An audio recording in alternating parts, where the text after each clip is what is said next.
When it comes to planning a wedding, most brides-to-be have a clear vision in their head of how they picture their big day.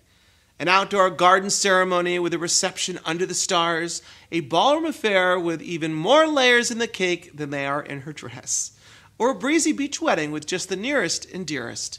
But few brides dream about how many bridesmaids will precede her down the aisle. Here are a few tips to follow to make this decision easy to check off of your wedding planning list. Before you start passing out invitations to every girlfriend you've ever had, think about how you and the rest of your bridal party will look standing at the altar. Now, to give you a general idea, this should be somewhat balanced with the number of guests who will be in attendance. Think 1 bridesmaid plus a corresponding groomsman for every 25 guests.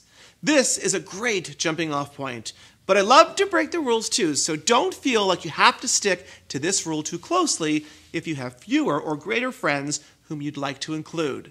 Still having some trouble deciding how big your party should be? In general, I think a group of 6 bridesmaids is a nice size. Although, of course, this is dependent on the size of your wedding.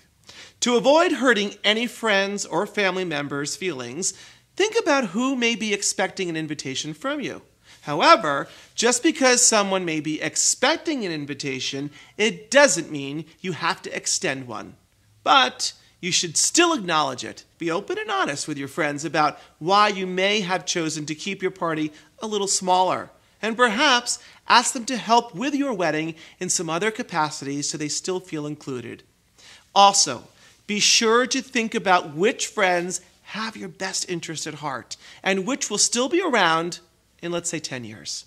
You don't want to be looking back on those pictures on your 25th wedding anniversary and saying, what was her name? What was her name again?